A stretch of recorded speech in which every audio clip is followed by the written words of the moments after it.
So let's say that the experience of life causes you to think. You're launching a rocket and we just join it.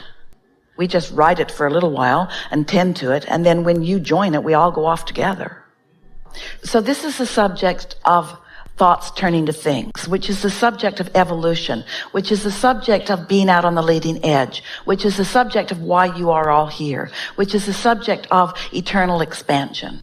So once you accept that you are eternally expanding, and so you came into this physical experience for exposure that would stimulate new awarenesses to new things. The combining of all of us has never been before unto all of the universe. It's always a unique combination. And so as your awareness sets forth a request, that request is understood so completely by non-physical and joined by non-physical and thought upon by non-physical. And at the heart of what we want you to hear is we want you to tend to your point of attraction rather than to focus upon what your point of attraction is creating. So you, as you were non-physical with us, and we had a point of attraction, and part of what we created together was you coming forth into this physical body. So you exist as our manifestation of our intention. Does that make sense to you? So here you come as the creation of the creator. Now this is really interesting because you were the creator who created a creation, which is you. Isn't that interesting? So here I stand. I've been created by someone who created me. Me.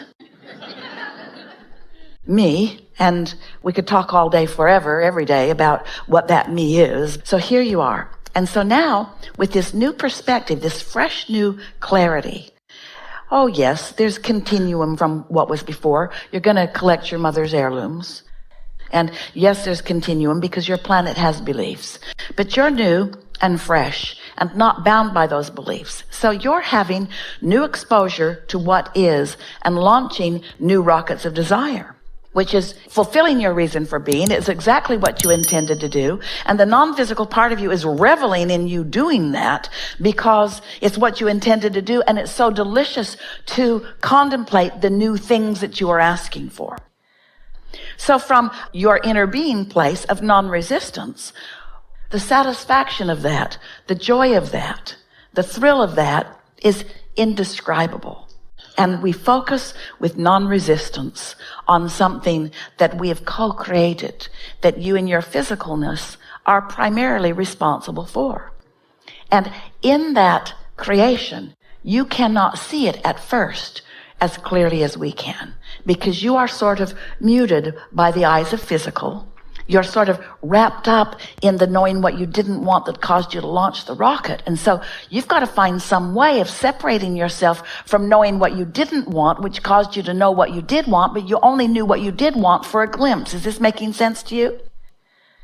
But your inner being has full view of what you're asking for, and even more, of everything that you've been asking for, of what you were asking for while you were still non-physical only, of all of the things that you've been asking for. And there's been this blending of this vibrational reality. So there is a great, big, magnificent picture of what you have created, better said, of what you have already become, better said, of what you have helped us all become, but you're not really up to speed with it yet. It's not a thing yet. You can't see it or hear it or smell it or taste it or touch it.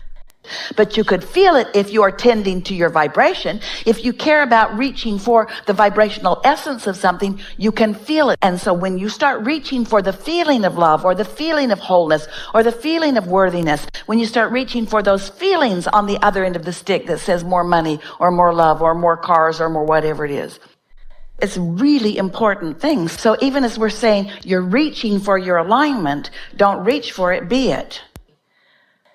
So what we are, as teachers, always trying to find the balance in is, how do you know that you are receiving something you want if you do not have an awareness of what it is you do want? How do you know that alignment has taken place? How do you perceive motion forward without awareness of where you were before you are where you are? You see, this is really an important conversation because we're talking about the continuum, not just the continuum of life experience. We're talking about the continuum of thought. We're talking about thoughts turning to things. So this is the continual balancing that every individual is making on a moment-to-moment, experience-by-experience basis.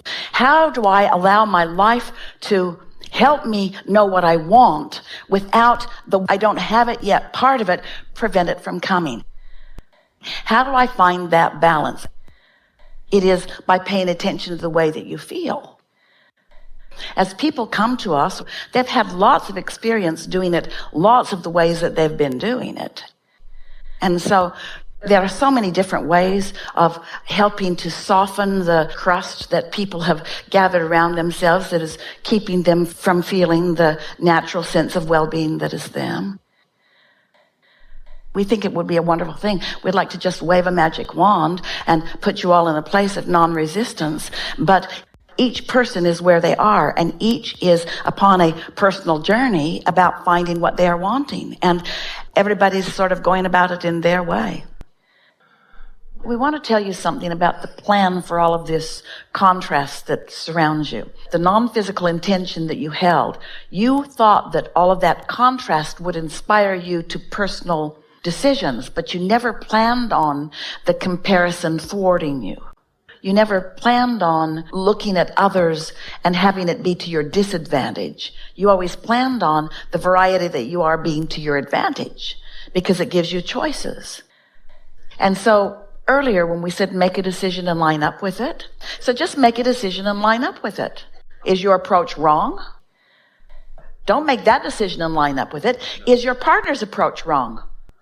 Don't make that decision and line up with it. Hesitated a little too long there. Or can you both be right in your approach to life? And can the different beats and the different sounds and the different notes make a beautiful combination? This is maybe the primary point of this conversation that's been developing as we've all been together, is that as you're tending to your point of attraction, that means you're tending to how you feel. That means you're tending to merging how you feel with how your inner being feels. That means you understand the process. Step 1 was you asked for stuff. Step 2 was it got put there and that your inner being is tending it. And step 3 is you're finding vibrational alignment with it. And step 4 is you're getting really good at that. And that's what tending to your vibration means. Caring about the way you feel. And we've been sort of hammering that if you care about your point of attraction more than you care about what your point of attraction produces, you'll be home free. But it's hard to do because you're used to standing in a world where most of the people who are looking on are only looking at the results of your vibration. And so if you've been living like a physical human where you're producing this and you're producing this and you're saying, see, I made that and I made that and I made that and I made that and I made that and I made that, caring about what others are perceiving and their evaluation of what you're perceiving is one way of approaching life, but you're not ever going to be perceived in the way you think you want to be perceived because all of the perceivers want different things from you. For some of them, you're far too wealthy, and for some of them, you're not wealthy enough, and for some of them, you're of the right political party, and on and on and on and on and on and on it goes. And so it is a hopeless situation to seek happiness through creating superstardom. It's a hopeless situation. You're just not ever going to, if you're measuring yourself against others, you're not ever going to be in a place where you're truly satisfied because that satisfaction depends upon the polling of others and their analysis of you, of which they have no true ability to even ascertain. They cannot come to the correct conclusions about you. Don't ask them to do that. They just can't do it. And it's totally unsatisfying for you and for them too. But if instead of approaching life from the standpoint of how my creations stack up against other creators, if instead you are creating life in terms of how my point of attraction feels, how my alignment feels, you see, it is as wonderful to create a button as a castle. Because the desire for it and the accomplishment of it brings an alignment together that is sublime. And it's only people from the outside that are measuring the value of the castle or the button. But for the creator of it, anything that you desire and you come into alignment with, now you are tending to your vibration and you are at one with your inner being and you have become whole with who you are and all is well in your universe. You see what we're getting at?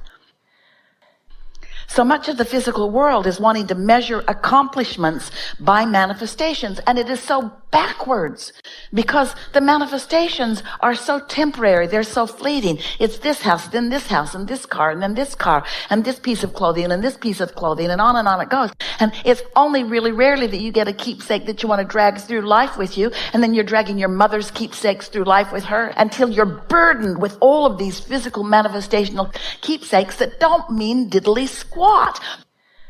They were all just your excuse to find a reason to focus yourself into the wholeness of who you are, you see.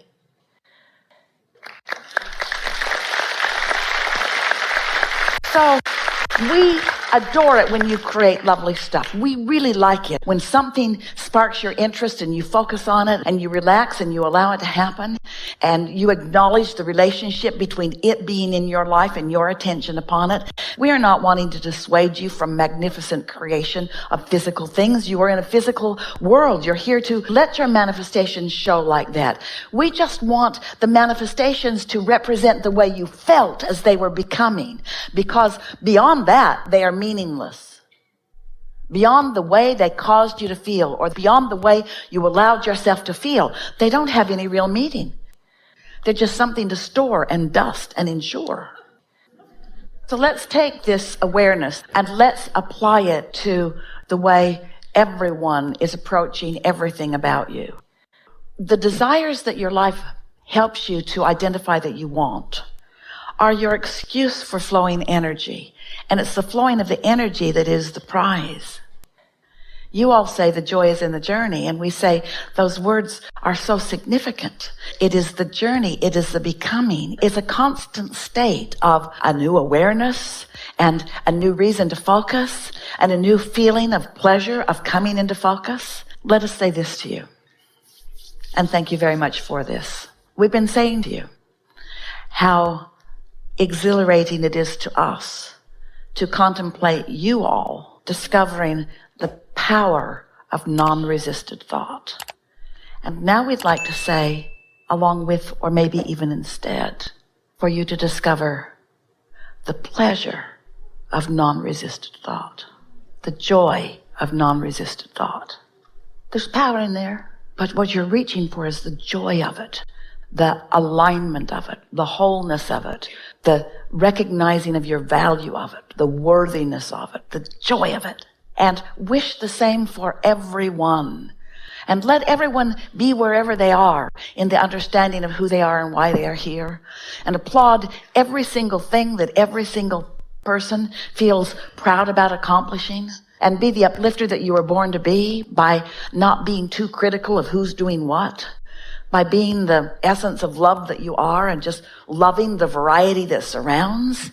Without such critical edge of needing that variety to be a little less and that variety to be a little more. And we want you to be picky about your variety, but we want you to be picky about your variety as it relates to you, not as it relates to someone else, even if you live with them. You've got to allow others to choose what's important to them. And that is the true path, the true essence, the true freedom of discovering what unconditional love is. Because conditional love means there's all these manifestations and conditions that we've got to come to agreement about. Good luck with that. But instead, I decide that I'm going to be unconditional in my love, which means I'm going to be non-physical in my love, which means I'm going to be a vibrational match to the wholeness that is me. And then I can focus into the conditions and the situations of the world. Because I've got my vibrational footing, you see. And you do. Most of the time you do. Good conversation. Yeah, really good.